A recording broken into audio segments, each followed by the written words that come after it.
In the race of technology, it's not always about who starts first, but what sets you apart at the finish line. While rival companies have already released multiple generations of foldable phones, the world continues to await Apple's move in this space. Leaks suggest that the decisive moment is approaching. But the real question on everyone's mind is, what innovation will Apple bring to the table? Will the company simply follow the trend? Or will it surprise the world with a foldable experience that redefines the category?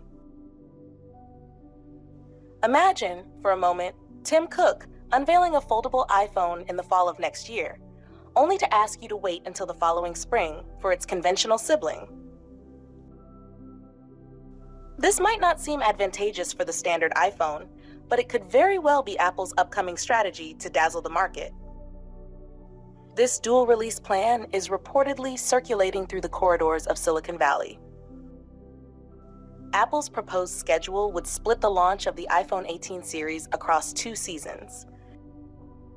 The foldable model would take the spotlight first, while the traditional iPhone 18 would be pushed to spring 2027. The rationale? To avoid overwhelming the stage with 6 devices all at once. Leaks describe the foldable device as just 4.5 millimeters thick when unfolded, thinner than most flat smartphones today. The outer screen is expected to be 5.17 inches, expanding to 8 inches when opened. This ultra-slim profile has compelled Apple to engineer a new type of battery. Reports indicate that Apple has chosen a semi-solid cell capable of withstanding repeated folding without swelling.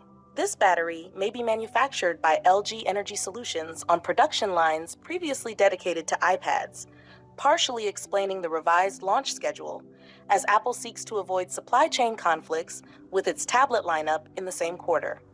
Security-wise, the foldable device will rely on Face ID rather than Touch ID, a departure from competitors like Samsung and Huawei, who have already moved ahead with triple folding phone designs. Samsung and Huawei have both advanced to the production stage of triple fold phones, working to minimize screen creasing to under 0.1 millimeters.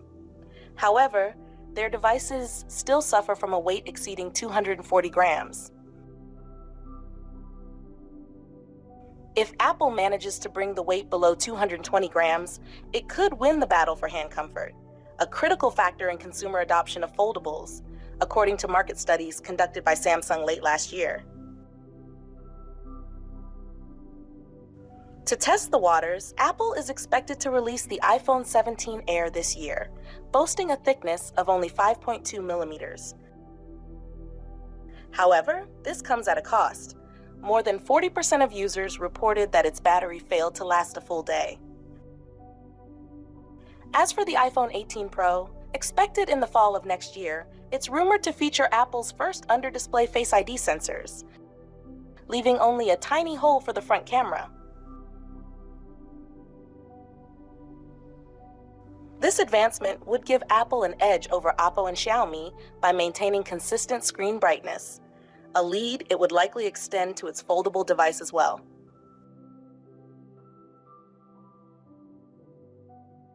If these leaks hold true, Apple may be adopting a release strategy akin to the automotive industry, a flagship model in the fall to test new technologies, followed by a spring release targeting more cautious consumers. It also signals that Apple views foldable devices not just as a way to compete with Samsung, but as an opportunity to enter a hybrid category between smartphones and the iPad mini, a space that has remained ambiguous for years. Though official silence persists, the revised launch calendar is a message in itself. The only question that remains is whether Apple's bold maneuver will successfully fold the competition in its favor. As always, time will tell. And that wraps up our look into Apple's potential game changer in the foldable phone arena.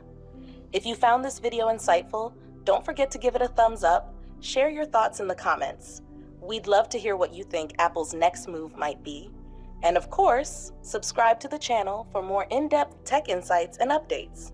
Thanks for watching, and we'll see you in the next one.